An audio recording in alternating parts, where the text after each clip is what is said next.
हरिहंत सिद्ध सूरी उपाध्याय साधु सर्व अर्थ के प्रकाशी मार्ग उपकारी है। इनको स्वरूप जाने राधे वही जो भक्ति काय को नमाए स्तुति को उचारी है। धन धन दिन से काटे सब आज भये कर जोड़े बारे बारे वंदना हमारी है। मंगल कल्याण सुख ऐसो हम चाहते हैं। ओ मेरी ऐसी दशा जैसी तुमदारी है। ओ मेरी ऐसी दशा जैसी तुमदारी है। ओ मेरी ऐसी दशा जैसी तुमदारी है। क्षत्र चूड़ामणि नामक इस ग्रंथ के आधार से यहाँ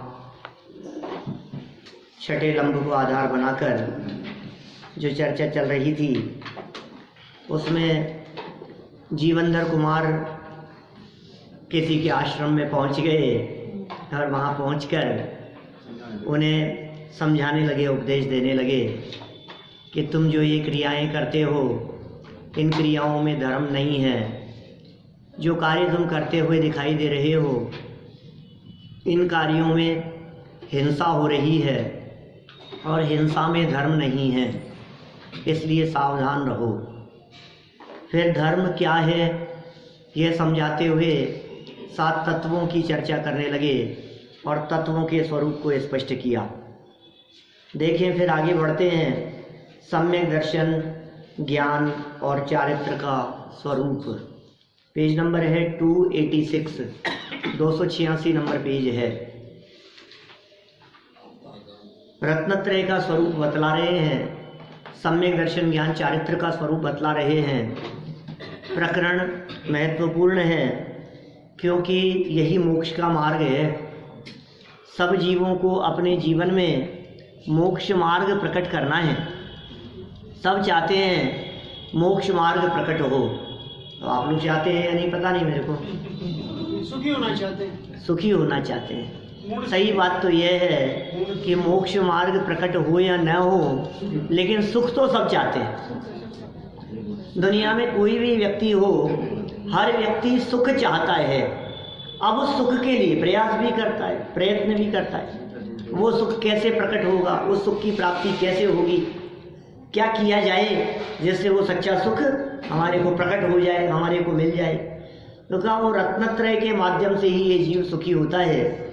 जिसके जीवन में रत्नत्रय है वही जीव सुखी है, और जिसके जीवन में रत्नत्रय नहीं है वो जीव कभी सुखी हो सकता ही नहीं है। 20 नंबर का यह श्लोक है। आप्तागम पदार्थाख्य तद्वेदन तद्रुचि वृत्तं च तद्वयस्यात्मन्यस्कर्धधारणम्। क्या कह रहे हैं यहाँ? नीतिकारों का श्लोक है। आप्त, आगम और पदार्थ, इन तीनों के यथार्थ ज्ञान को ही सम्यक ज्ञान कहते हैं। क्या आप्त माने कौन होता है? भगवान। भगवान को कहते हैं आप्त। यह आप्त अरहंतों का पर्यायवाची है, तीर्थंकरों का पर्यायवाची है। उपदेश दाता अरहंत परमात्मा वे सब आप्त कहलाते हैं। आप लोगों ने आप्त शब्द पहले भी पढ़ा है। पढ़ा? समय साल में कहाँ पढ़ लिया आपने? आप तेनो छिन्न दोषेण सर्वज्ञ नागमेशिना भवितव्यम नियोगेन नान्यता आप्तता भवेत्। रत्नकरण श्रावकाचार्य में पढ़ा था, याद भी कराया था आपको, भूल गए आप सब, कोई बात नहीं। आप्त, आप्त माने भगवान। आप्त माने याद रखना भाई बच्चा, क्या आप्त माने भगवान। दूसरा क्या कहा? आगम। आगम माने जनवाणी। आगम माने शास्त्र। आगम माने आप्त के द्वारा जो कहा गया है वो है आगम। आगम की व्याख्या ऐसी की गई है हमारे यहाँ, आप्त वचनम आगम। आप्त वचनम, आप्त के वचन को आगम कहते हैं। आप्त माने अरहंत, उनके वचन है आगम। और फिर तीसरा कहा पदार्थ। ये क्या है? आप्त अरहंत भगवान, उनके वचन वो आगम, और वचनों में जो बात आई वो पदार्थ। वचन में क्या बात आई कि जो भी विषय वचनों के अंदर कहा गया हो उसे हम कहेंगे पदार्थ। इन तीनों के यथार्थ ज्ञान को ही सम्यक ज्ञान कहते हैं। किसका नाम सम्यक ज्ञान है? 4 लाइनें पढ़ ली और अपने आप को सम्यक ज्ञानी समझने लगता है। का नाम सम्यक ज्ञान नहीं है। ज़्यादा बातों के पढ़ने का नाम सम्यक ज्ञान नहीं है। ज़्यादा नॉलेज पकड़ हो, ज़्यादा पढ़े लिखे हो तो ज्ञानी हो गए हो, ऐसे ही समझते हैं ये बहुत ज्ञानी है। और कभी कभी ज्ञानी का अर्थ ऐसे अर्थों में ज़्यादा ज्ञानी मत बनो। क्या ये आ गया एक और ज्ञानी तो ये किस अर्थ में प्रयोग किए जाते हैं ऐसे वाक्य? इसका मतलब वो ज्ञानी नहीं है, ऐसे अर्थ में वो प्रयोग किए हैं। लेकिन ज्ञान बखारता रहता है, ज्ञान बखारता रहता है। यहाँ अल्प ज्ञानियों की बात नहीं है। सच में ऐसे अल्प ज्ञानी क्या व्याख्या करेंगे, क्या व्याख्यान करेंगे, जिन्हें खुदे ही वस्तु स्वरूप का ज्ञान नहीं है। देखो हमारे तीर्थंकर बनने वाले जीव दीक्षा लेने के पश्चात एक वाक्य भी नहीं बोलते, मौन हो जाते। हम क्या बताएं अभी छद्मस्त दशा में। जब केवल ज्ञान हो जाएगा ना तो बोलेंगे। माने वास्तव में छद्मस्त जीवों में वो योग्यता ही नहीं है जो बात किसी को समझा सके, कि वस्तु का स्वरूप उनके ज्ञान में स्पष्ट नहीं है। निर्णयात्मक दशा में जो स्पष्ट है वो केवल ज्ञानियों की वाणी के अनुसार स्पष्ट है, भगवान की वाणी के अनुसार, पूर्वाचार्यों के अनुसार, परंपरा से चला आया है। अनंत भगवान ने कहा, गणधरों ने सुना, गणधरों ने सुना, फिर वो आगे गूथा उसे, आचार्यों ने परंपरा से सुना, आचार्यों ने उसे सुन करके परंपरा से चलता आया, लिपिबद्ध किया गया, लेखन किए गए, वो सब परंपरा दिखाई दे रही है। तो मूल तो वहीं से चला आया है। अस्य मूल ग्रंथ करता रहे श्री सर्वज्ञ देव है, तर उत्तर ग्रंथ करता रहे श्री गणधर देव है, प्रतिगणधर देव है।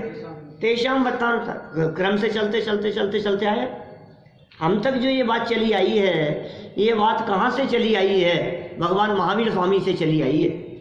देखिए इनके ज्ञान को कहते हैं सम्यक ज्ञान, और इनमें रुचि अर्थात श्रद्धा होने को ही सम्यक दर्शन कहते हैं। रुचि तो बहुत है साहब हमारे को, ज्ञान का तो पता नहीं लेकिन रुचि तो है। तो सम्यक ज्ञान तो नहीं होगा लेकिन सम्यक दर्शन तो है, रुचि तो है ना साहब दीपेश जी। ये रुचि अर्थात श्रद्धा, श्रद्धा कहो या रुचि कहो, ये होने को ही सम्यक दर्शन कहते हैं। तो सम्यक ज्ञान का तो पता नहीं लेकिन सम्यक दर्शन तो है हमारे जीवन में। कि किसकी रुचि है तुम्हें पता है? किसकी रुचि है? अभी रुचि के अनुसार पुरुषार्थ काम करता है कि साहब हमारा तो पुरुषार्थ इतना दिखता है, कितने भी रात को देर से सोए हो लेकिन सुबह तो भागना है मंदिर के लिए। अब इससे ज़्यादा और रुचि क्या होगी हमारी? खूब रुचि है कि नहीं वो यहाँ भागते हुए आ जाते हो, उसके बाद भी तो बताओ उठने के बाद कहाँ भागते हो? तुमने यहाँ तो रुचि दिखा दी कि हम भागते भागते जिन मंदिर आ जाते हैं, खूब रुचि है हमारी है। फिर आगे तुम्हारी रुचि कहाँ जाती है? यहाँ 1.25 घंटा पूरा हो जाने के बाद है, 1.5 घंटा बिता दिया, 1.25 घंटा पूजन कर ली, 1.25 घंटा प्रवचन सुन लिया। अब 1.5 घंटे के बाद अब रुचि किधर भाग रही है? अब तो दौड़ो, दुकान खोलने का टाइम है।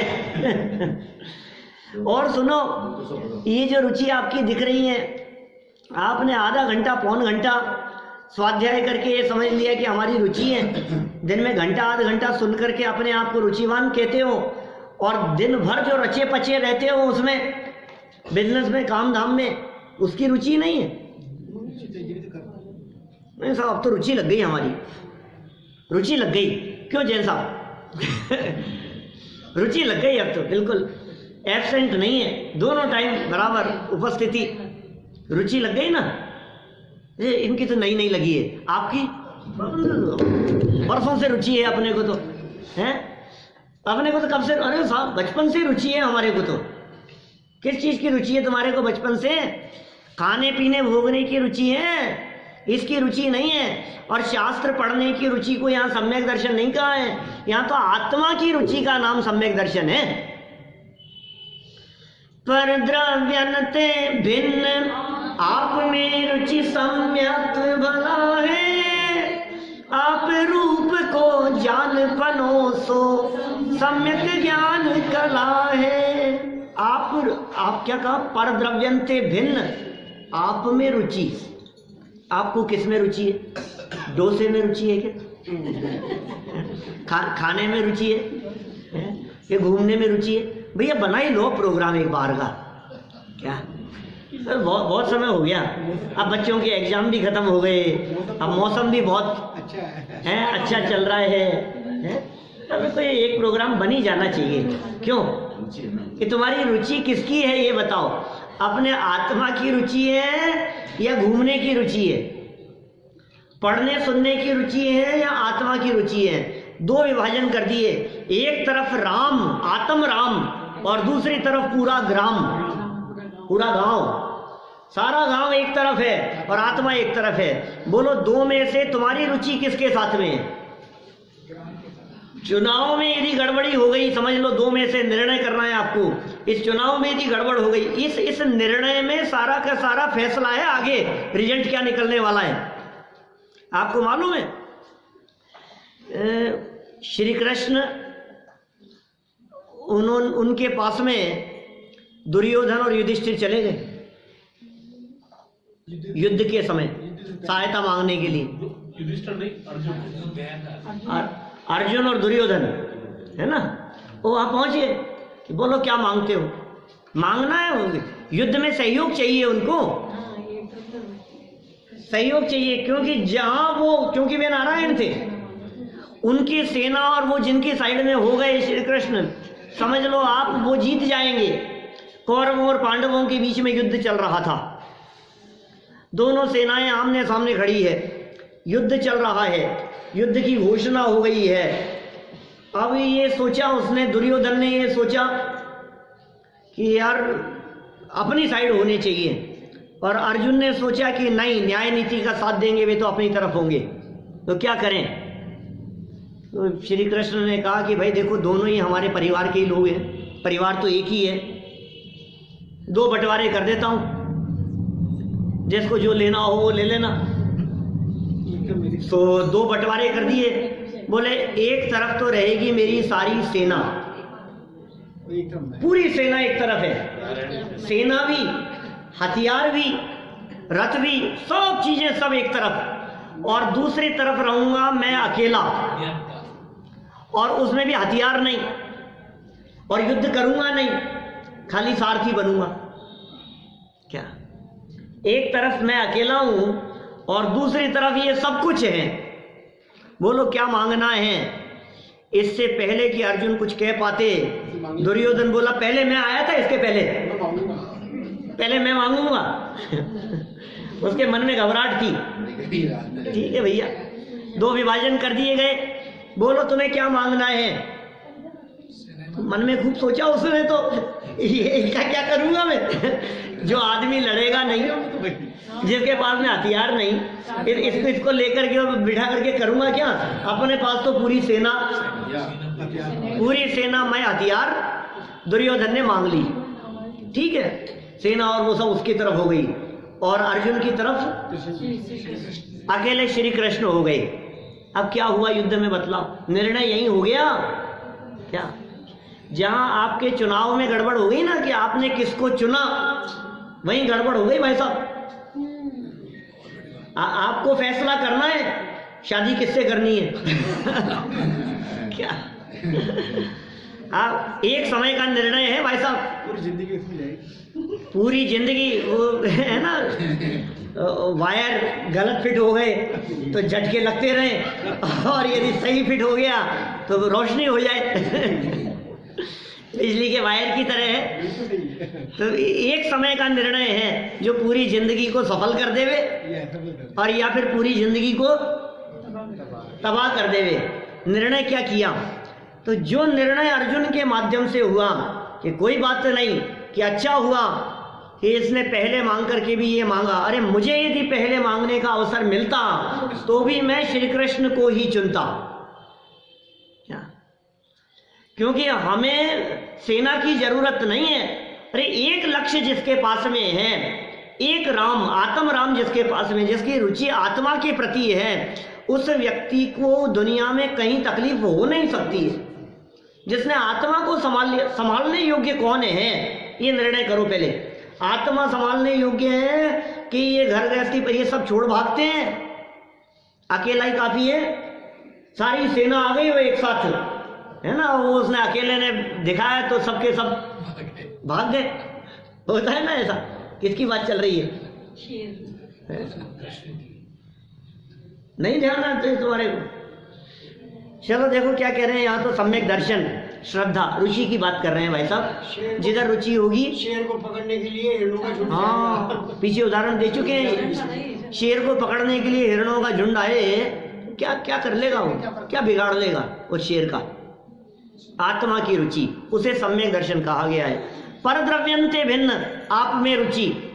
अब परद्रव्यंते भिन्न, कौन से परद्रव्यों से भिन्न?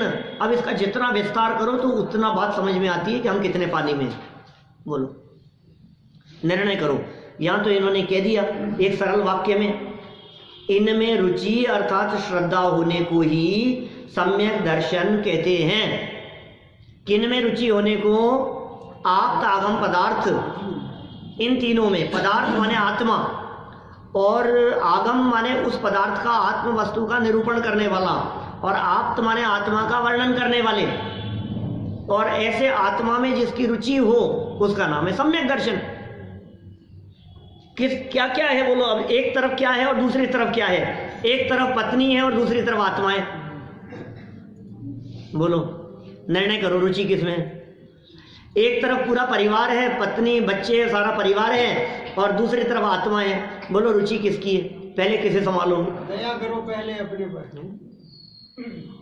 पहले अपने आप पे दया करो भाई साहब, नहीं तो परिवार पे दया कर नहीं पाओगे आप।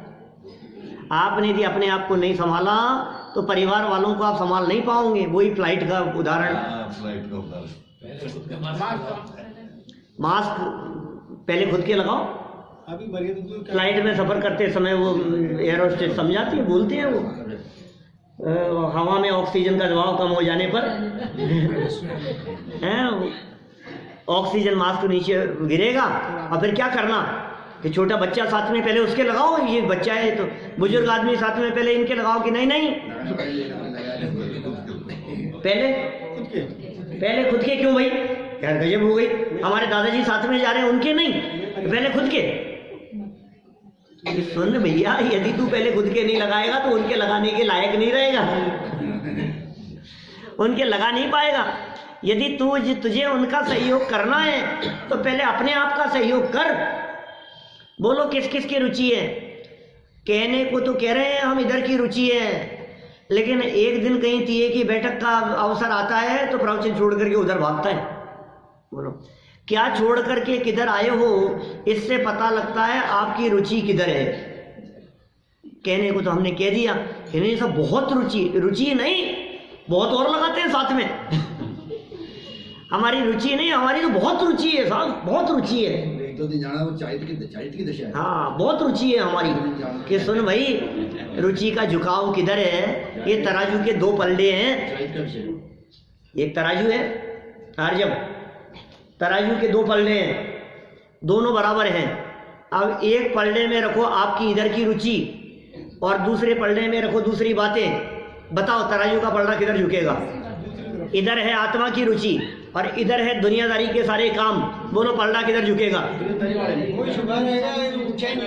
आप तो कह रहे हो ज्यादा है, आप तो कह रहे हो रुचि का झुकाव बहुत है हमारा इधर आत्मा की तरफ, इधर वस्तु स्वरूप को जानने की तरफ, तत्व ज्ञान की तरफ, वेद विज्ञान की तरफ रुचि बहुत है। अरे वो तो पलड़ा नीचे जमीन पे टिका है, उठ ही नहीं रहा है। कहने के लिए क्या?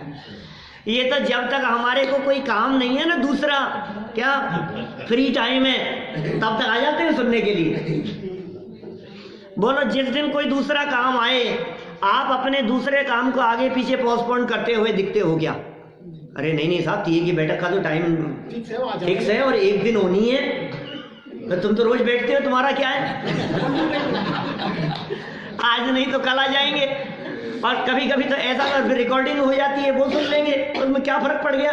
और उनके तो जाना पड़ेगा, उनके नहीं जाएंगे फिर हमारे कौन आएगा? कि तू देखने के लिए आएगा क्या? मेरे कौन आया? मेरे मरने के बाद में कौन आएगा? देखो ऐसी कहावत चला करती थी, कहीं सुनी है मैंने इस तरह की, कि ठाकुर साहब का कुत्ता मरे तो सारी दुनिया आए उसके बैठक में, और वो 5000 आदमी, और वो खुद मरे तो 500 नहीं आए। ये क्योंकि दिखाएं किसको? कि दिखाना तो उसको है, दिखाना किसको है? दूसरों को दिखाने के लिए करता है। लेकिन भाई दूसरों के दिखावे में, इस प्रदर्शन में तेरी रुचि का पता लग रहा है, रुचि का झुकाव किधर है। ये तराजू का पलड़ा जो जमीन पर गिरा हुआ है ना, ये हिल नहीं रहा है थोड़ा बहुत भी। ये पहले तो बराबर आवे इस लेवल पर, ये ऐसे बराबर लेवल पर आवे, और फिर ये छूटे और ये गिरे, तब हम कहें कि रुचि ज्यादा है आपकी।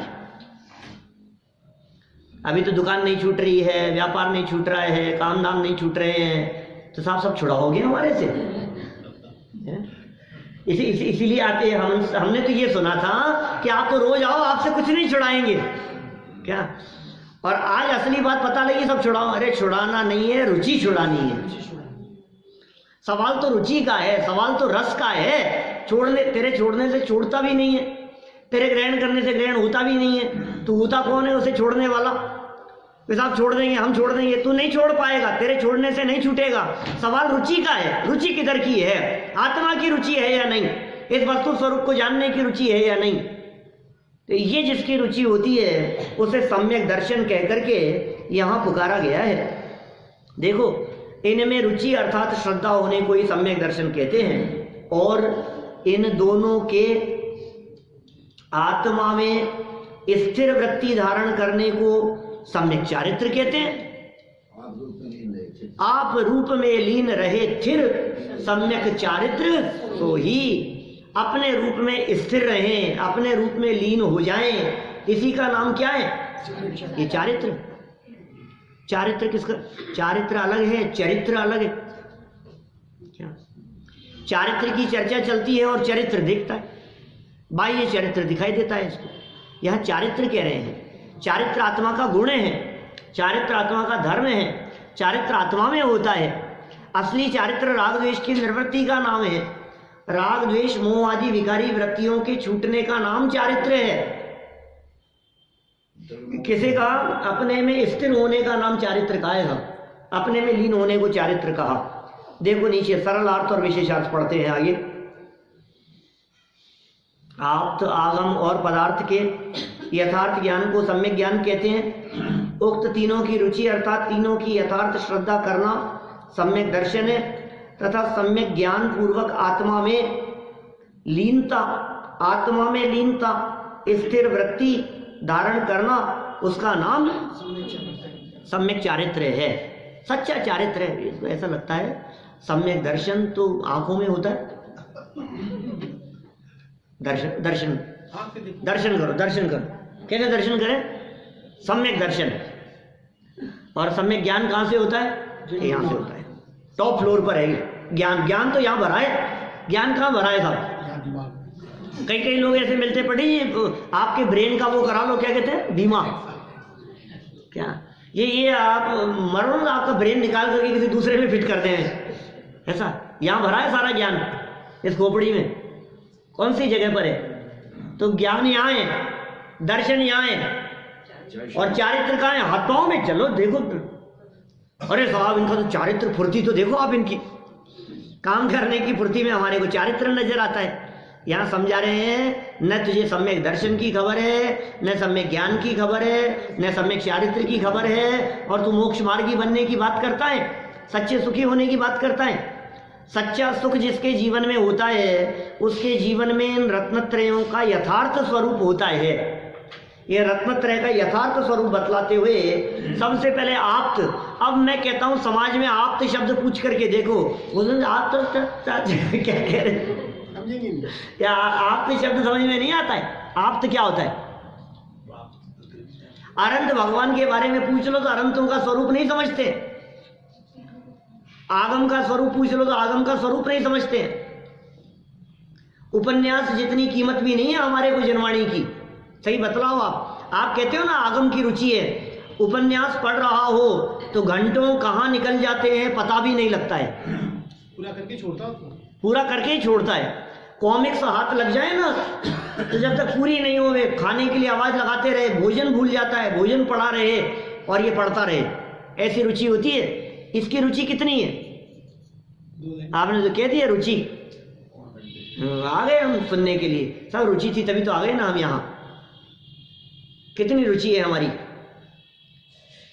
सुनो भाई, लौकिक कार्यों के करने में भी कहीं जाना हो तो अकेले जाना पसंद नहीं करता, साथ ले जाता है। पिक्चर देखने गए हैं जैन सब? कही होंगी, क्या बात कर रहे हो, हॉल में अकेले नहीं गया वो। देखी होंगी, गर्दन हिलाओ मत हिलाओ, सब समझ रहे हैं क्या? गए तो हैं? कितनी बार अकेले गए? अंकल आप बताओ, हैं? अकेले तो कभी नहीं गए ना? गया अकेले ही गया। चले गए होंगे मजबूरी में कुछ हैं? अकेले नहीं जाता है, दोस्तों को ले जाता है, साथ में ले जाता है। बड़ा कठिन काम है। और दूसरे दोस्त मना कर देंगे तो कैंसिल कर देता है, नहीं यार पापा यार मम्मी नहीं जाएगी तो फिर मैं भी नहीं जाऊंगा, साथ में चलेंगे यार देखने के लिए। क्यों भाई अकेले जाना पसंद नहीं? तू देखे ना अकेले कि नहीं मैं अकेला नहीं जाऊंगा, साथ में ले जाना चाहता है और प्रवचन सुनने के लिए क्यों था?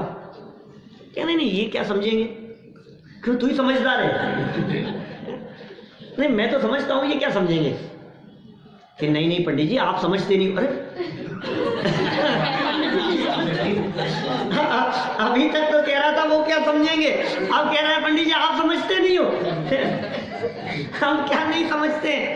एक सच्ची घटना याद आती है, वर्णी जी के जीवन में घटी इस प्रकार की घटना। वर्णी जी की सभा लगती थी, प्रवचन किया करते थे गणेश प्रसाद जी वर्णी, तो वो प्रवचन करते थे तो काफी लोग बैठते थे। एक दिन रोजाना सभा में आने वाले एक सेठ जी, वो प्रवचन बराबर टाइम से आते थे, वो एक दिन 5 मिनट देरी से आए, 5-7 मिनट देरी से प्रवचन में। चलते प्रवचन के बीच में ही एकदम ऐसे भाव आ गया, आज क्या बात है सेठ जी कैसे देर हो गई? अब इतना सा बात कही तो सेठ जी ने कह दिया, वो थोड़ा बच्चा जिद करने लग गया था आने के लिए। इतना कहना था कि वो तो जो व्याख्यान कर रहे थे पंडित जी, उन्होंने कहा आने के लिए जिद कर रहा था तो ले आते। बोले नहीं पंडित जी आप समझते नहीं हो। आप समझते नहीं हो मतलब क्या? बात भरी सभा की बात चल रही है, सभा में ऐसी चर्चा चली तो सेठ जी ने कहा पंडित जी देखो हम तो समझते हैं कि आपके द्वारा कही गई कौन सी बात को सुनना और कौन सी को इस कान से। अब वो बेचारा ना समझ बच्चा मेरे साथ में आ जाए और आपका उपदेश सुनकर के कल घर छोड़ के निकल जाए। उसके सिनेमा की व्यवस्था करके आए हो सेठ जी क्या? उसके दोस्तों को बुला करके कि नहीं हम तो समझदार हैं, ऐसे ही आप सब भी समझदार हैं मुझे मालूम है, कौन सी बात को समझना है और कौन सी बात को समझ करके भी क्या करना है। स्वरूप भी ऐसा है ना, कान भी 2 हैं हमारे साथ में, और संयोग की बात यह है कि 2 हैं और दोनों होते हुए भी आमने सामने क्या? तो एक बात इधर से जाती है अंदर जा ही नहीं पाती है, सीधे सामने से निकल जाती है। भाई साहब ये देव का स्वरूप क्या है, ये शास्त्र का स्वरूप क्या है, ये आगम क्या कह रहे हैं, ये आगम में किन बातों का वर्णन किया गया है, एक बार रुचि पूर्वक गहराई से इन बातों को समझने का प्रयास करो। आप ये मत समझो कि मैं तो समझता हूं दूसरा नहीं समझेगा। जैसे सैनी पंचेंद्रिय हम हैं वैसे ही सैनी पंचेंद्रिय दूसरा भी है। जो बातें हम समझ सकते हैं वो बातें दूसरा भी समझ सकता है। जिन बातों को सुनकर समझकर हमें अच्छा लगता है वे बातें सुनकर समझकर दूसरों को भी अच्छा लगेगा, लेकिन समस्या ये अभी हमें ही अच्छी नहीं लग रही है।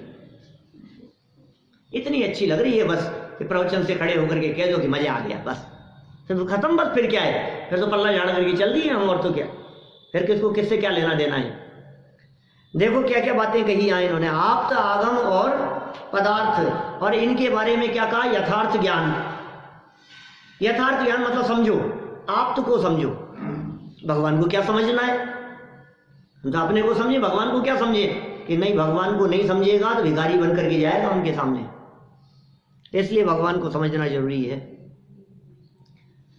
समझ लो आप भगवान वीतरागी हैं और भरपूर सुखी कर दोगे तुम, ये सोचे सन्मुख खड़ा रहा। है ना, कहां से शुरू होती है ये लाइन,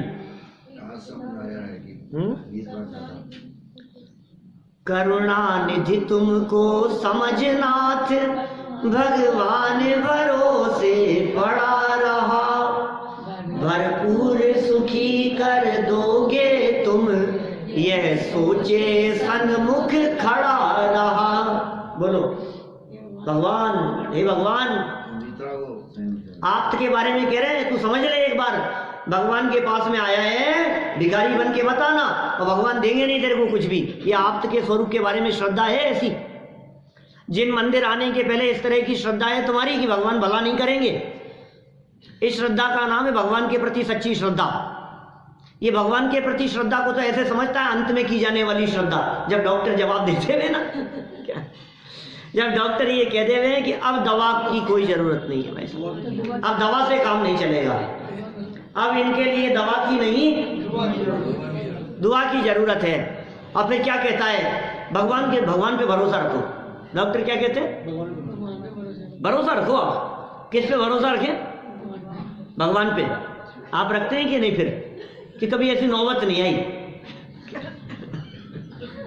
भगवान पे भरोसा है कि नहीं आपको। ज्ञानियों को भगवान पे भरोसा होता है, वो सच्चा भरोसा इस बात पर होता है कि भगवान उतर करके नहीं आएंगे बचाने के लिए, इसका नाम है भगवान पे भरोसा। आपको है ऐसा भरोसा भगवान पे, भगवान उतर करके नहीं आएंगे बचाने के लिए, है हिम्मत आपकी, ऐसा सोचते हैं आप, सोच सकते हैं। मैं जैन दर्शन की बात कर रहा हूं, आप जैन दर्शन ही ना समझें तो फिर कुछ भी करते रहें। जैन कुल में पैदा होकर के भी जो लोग भगवान को ही भला करने वाला समझते रहे, उनकी क्या बात करें हम, उनकी क्या चर्चा करें। ये तो असली जैन धर्म की चर्चा कर रहे हैं। आप तो समझाने, असली जैन धर्म माने क्या, रत्नत्रय। अगले वाले श्लोक में रत्नत्रय की चर्चा करेंगे, वो असली जैन धर्म है। रत्नत्रय ही मोक्ष मार्ग है, रत्नत्रय ही सुखी होने का उपाय है। और वो रत्नत्रय जिस विधि से प्रकट होता है, उसकी विधि के अंतर्गत आपको देव शास्त्र गुरु का स्वरूप समझना पड़ेगा। वो स्वरूप यहाँ समझा रहे हैं, कौन देव है, कौन गुरु है। अपने को क्या करना, कहाँ पड़ी है इन सब बातों में, निठल्ले लोगों का काम समझता है ये सब, रिटायर्ड लोगों का काम है। आज भी 35-40 साल के व्यक्ति को आप आने के लिए कहो, फुर्सत किसके पास में है। अरे यार आप जाओ, क्यों अभी हम कहें शुभम को लाओ साथ में, तो नहीं, अभी उसके कमाने खाने के दे, अभी उसके कमाने खाने के दे देते, क्यों। अभी हम ये कहें बच्चों को लाओ साथ में, आप क्या कहोगे, अभी कहाँ है, अभी तो उन लोगों के नहीं, जैसे हमारे, जैसे हमने हमारी बिता दी पूरी, अब रिटायर्ड हो गए, अब हमने तो सब कर लिए, सब काम जो करने थे हैं, अब उनको करने दो। कि क्यों आप उनको सुखी नहीं देखना चाहते हो, आप ये नहीं चाहते हो कि वो सुखी हो। हम बेवकूफ हैं जो बच्चे को साथ में लाते हैं। ये रास्ता है सुखी होने का, इसके बिना सुख नहीं मिलेगा। आप लाते हो कि अपने आप ही आता है, वो तो आएगा, वो भी आएगा, उसकी रुचि है, उसकी रुचि है। तो उसकी रुचि कैसे बनी, तो साथ साथ में लाने समझ में आता है तो रुचि होती है ना। तो विषय समझ में नहीं आता है तो रुचि नहीं होती है, बाहर भागता है, बाहर खेलता है। तो हम इसकी बात नहीं कर रहे, हम तो ये कह रहे हैं आपको क्यों नहीं ये विकल्प आता है कि आपके परिवार में शांति रहे। परिवार में शांति की भीख तो भगवान के सामने आकर के मांगता है, और परिवार में शांति का सच्चा उपाय समझता नहीं। बोलो हमारे परिवार में शांति रहे, नहीं मरने के बाद तो शांति विधान करेंगे क्या, मरने के बाद तो शांति विधान करेंगे। कल ही मेरे से पूछा, स्मारक में मैं प्रवचन करके आ रहा था क्लास लेकर के, तो एक बूढ़ी अम्मा जी थी, वो कौन सरोज बाई हैं कोई, उनकी सास थी वो, तो वो बोले मेरे से हैं कि एक प्रश्न है मेरा, बहुत दिन से सोच रही थी आपसे पूछने की। फिर बोले आप मुझे पहचाने नहीं होंगे, मैं आपके प्रवचन सुनती रहती हूँ, मोबाइल पे सुनती हूँ और सब बहुत बताते रही वो। फिर वो बोले एक बात बताओ, ये मरने के बाद में शांति विधान करने में दोष लगता होगा? तो बोलिए मेरे से, कभी सुने होंगे कोई प्रवचनों में कोई बात? तो शांति विधान करते हैं क्योंकि वो तो चला गया, मरने वाला तो मर गया। अब किसकी शांति कर रहे हो आप? मरने वाले की शांति। जीते जी तो की नहीं क्या? जीते जी रख लेते, लेकिन मरने के बाद में रखेंगे हम, और उससे हो जाएगी शांति। भाई साहब, जीवन शांतिमय होना चाहिए, उसके उपाय की चर्चा चल रही है। वो शांति विधान है, और ये असली शांति विधान है। ये शांति विधान ही तो चल रहा है अपना यार, रोजाना इतना लंबा जो अखंड शांति विधान कर रहे हैं अपन। अपना ये जो क्षत्र चूड़ामणि ग्रंथ के माध्यम से जो अपन कर रहे हैं, ये अखंड शांति विधान चल रहा है कि साहब इसमें नाम तो आया ही नहीं। इतनी नीतियां समझा दी पूरी, सब शांति के लिए है। गृह शांति विधान चल रहा है। घर की शांति के उपायों की चर्चा चल रही है, लेकिन शांति तो चाहिए और काम करते हैं अशांति के। बच्चों को बचपन से ही पैसे पैसे के संस्कार दिखाते रहे हम, इसमें सुख है, इसमें नहीं बेटा, नहीं बेटा, फिर वही अच्छे अच्छे पैकेज और सब, और फिर लाइन में लग गया वो उसी लाइन में। और अब आप उसे कहो धर्म, तो यार क्या उनसे धर्म की बात कर रहे हो आप? फुर्सत नहीं है उसको, गलत रास्ते पर आपने लगा दिया। तो ये असली धर्म है, जिस असली धर्म को पहले स्वयं समझना है, अपने जीवन में उतारना है और उनको समझाना है। और उस धर्म की दिशा में पहला चरण का आप्त को समझो। आप्त माने साध्य, भगवान। भगवान का नाम आप्त है ना, परमात्मा का नाम आप्त है। साध्य की प्राप्ति जिनको हो जाती है वो आप्त हो जाते हैं।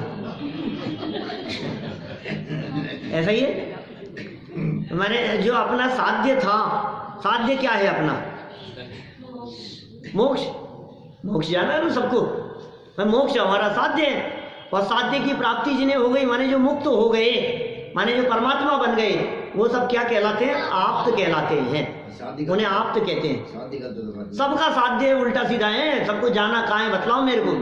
अभी अभी सबसे लिखवाऊं ना आपको कहाँ जाना है, तो सबके जवाब अलग अलग आएंगे। अरे मैं तो भूल गया, यहाँ पूछ रहा हूँ। यहाँ तो सबका जवाब मोक्ष आ जाएगा। आप यहाँ से निकलने के बाद में बात करो, सबकी भाषा बदल जाती, नीचे उतरती बातें बदल जाती है। ऊपर की बात को ऊपर ही रहने दो, यहाँ नीचे से क्या करें भाई। देखो, जो वीतरागी, सर्वज्ञ और हितोपदेशी होते हैं वे आप्त हैं। सच्चा देव कहते हैं आप्त को। आप्त माने सच्चे देव। सच्चे देव की परिभाषा पढ़ी थी अपन ने वीतराग विज्ञान पाठमाला में। जो वीतरागी, सर्वज्ञ और हितोपदेशी होते हैं उन्हें आप्त कहते हैं। अब इन तीनों लक्षणों को देख लो, वीतरागी क्या होते हैं, सर्वज्ञ क्या होते हैं, हितोपदेशी क्या होते हैं? बोलो कौन है वीतरागी? मतलब राग द्वेष नहीं है क्या साहब? हमारे भगवान जो हैं ये वीतरागी हैं कि रागी हैं? वीतरागी हैं। तो भक्तों का भला नहीं करेंगे? थोड़ा बहुत तो कर लेंगे। अरे यार, भक्तों का भगवान भला नहीं करेंगे तो कौन करेगा?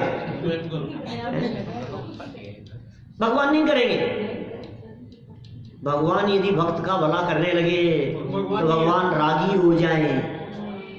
उनका राग नष्ट हो चुका है, और जो रागी होते हैं वे नियम से दुखी होते हैं। बोलो, आप अपने परमात्मा को दुखी कहना चाहते हो क्या? दुख का कारण द्वेष नहीं होता भैया, राग होता है। ये जीव द्वेष से दुखी नहीं है, ये जीव राग से दुखी है। ये जला रही है अंदर, जलता है राग की आग में। आज यदि मैं सामने जवाब दे दूं ना आपको तो इतना बुरा नहीं लगेगा आपको, और अपने बच्चे सामने जवाब दे तो बहुत बुरा लगता है। क्यों?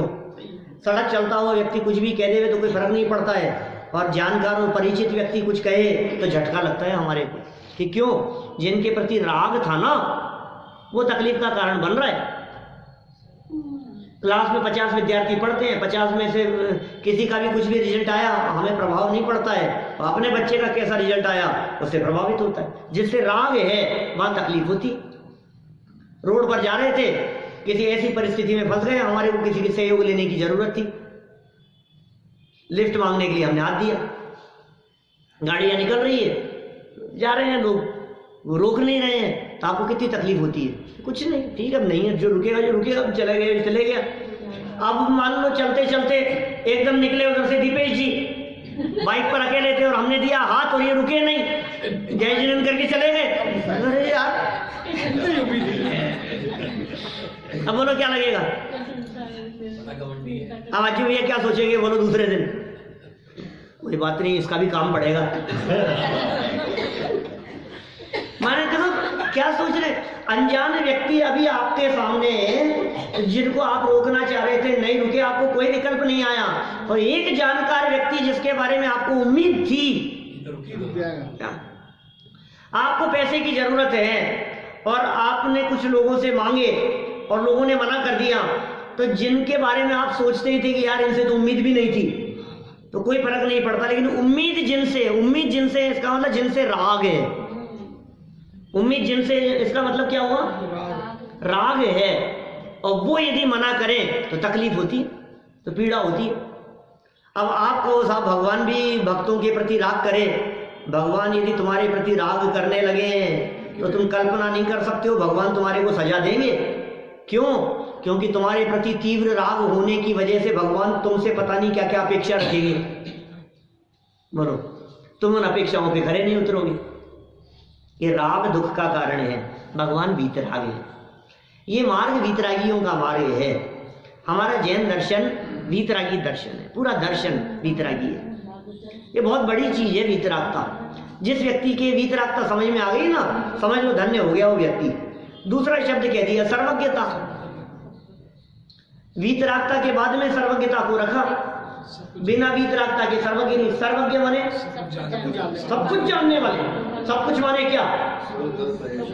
ये चश्मा कब तक लगाए रखेगा, कब उतारेगा, इसका चश्मा कब टूटेगा, हैं? सब कुछ जानते हैं भगवान, सब कुछ जानते हैं। एग्जाम में कितने नंबर आएंगे, हैं? हम क्या लिख करके आएंगे, ये भी सब जानते हैं भगवान। ये भगवान भी क्या क्या बातें जानते हैं, ये छोटी छोटी सी बातें भी जानते हैं क्या? आपके दुकान में जितने पेपर होंगे, पेपर रखे हैं, उनमें से कौन से पेपर के, उसमें से कौन से ऊपर का पेपर फट जाएगा, कितना फटेगा, ये भी जानते हैं, सब जानते हैं। सब कुछ जाने उनका नाम है सर्वज्ञ। तो बताओ डोसे कब बनेंगे, भगवान जानते हैं कि नहीं? एक दिन बना के आपको खिलाना ही पड़ेगा। अब भगवान जानते हैं कि इस दिन बनेंगे, तो आप उससे पहले बना लोगे क्या? पहले तो नहीं बना सकते। अब बनने का काल आ गया और आप ये सोचो कि हम तो नहीं खिलाएंगे, तो आप रोक लोगे क्या? क्या लग रहा है भगवान के ज्ञान में? एक बार सर्वज्ञ का स्वरूप यदि हमारे समझ में आ जाए तो अनंत आकुलता मिट जाती है। भाई साहब, ये सर्वज्ञ का ज्ञान है, सब कुछ जानने वाले हैं भगवान। भगवान वीतरागी हैं, उनसे कुछ मांगना नहीं।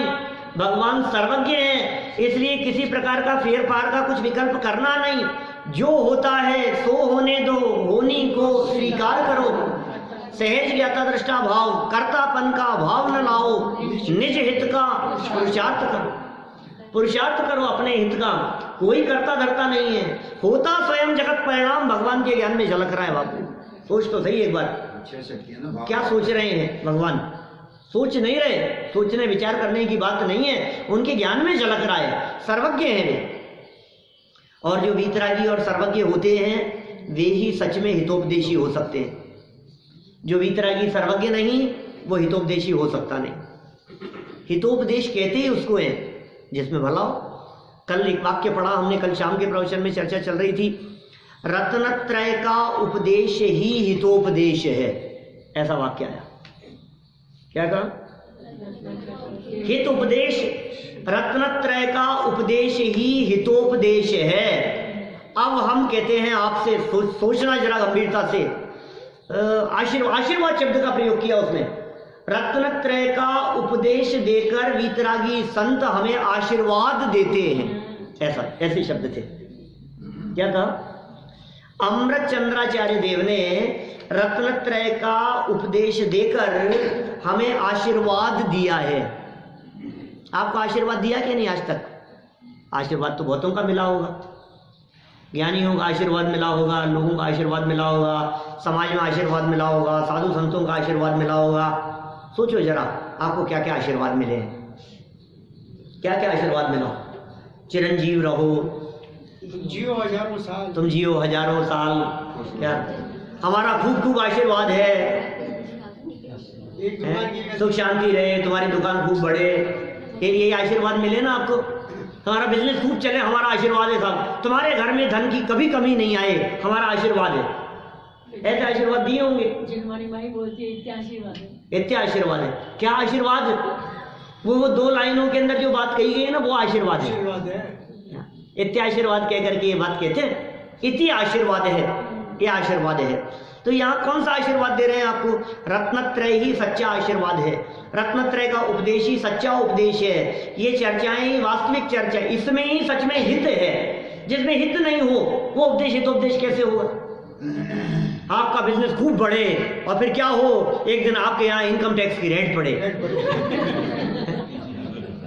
अरे महाराज क्या आशीर्वाद दे रहे हो आप? हमारा खूब आशीर्वाद है, आपके पास में इतना धन बढ़े, इतना धन बढ़े कि आप धन के प्रति आसक्त रहो, फिर मर करके उस धन में पैदा हो जाओ। ऐसा आशीर्वाद है धन के लिए। इतना आशीर्वाद है हमारे को कि खूब धन कमाओ और फिर हमारे को भी खूब दान दो, ऐसा आशीर्वाद है। बेटा उनको भी कमाने में लगाए रहे और खुद भी कमाई की सोचता रहे। भाई साहब ये हितकारी उपदेश की बात है। हित है सच्चा सुख, और हित किसमें है? आत्म को हित है सुख, सो सुख आकुलता बिन कहिए, आकुलता शिव माहि न ताते, शिव मग लाग्यो चाहिए। आत्मा का हित सुख प्राप्त करने में है, इसलिए सच्चे सुख का उपदेश ही हितोपदेश है। आत्म तत्व के अवलंबन के लिए दिया गया उपदेश, मोक्ष मार्ग के लिए दिया गया उपदेश ही सच्चा उपदेश है। इसके अलावा जो भी उपदेश जगत में दिया जाता है वो उपदेश सच्चा उपदेश नहीं हो सकता है। हमारे मुनिराज हितोपदेशी होते हैं, हमारे आगम में हितोपदेश दिया गया है, और हमारे जो आप्ते हैं वे भी हितोपदेशी हैं। उनके बतलाए हुए हितकारी उपदेश को समझकर हम अपने आत्म स्वरूप की रुचि पूर्वक सम्यक दर्शन आदि जीवन में प्रकट करें। इसी भावना से बात को यहीं विराम देता हूं। मैं ज्ञान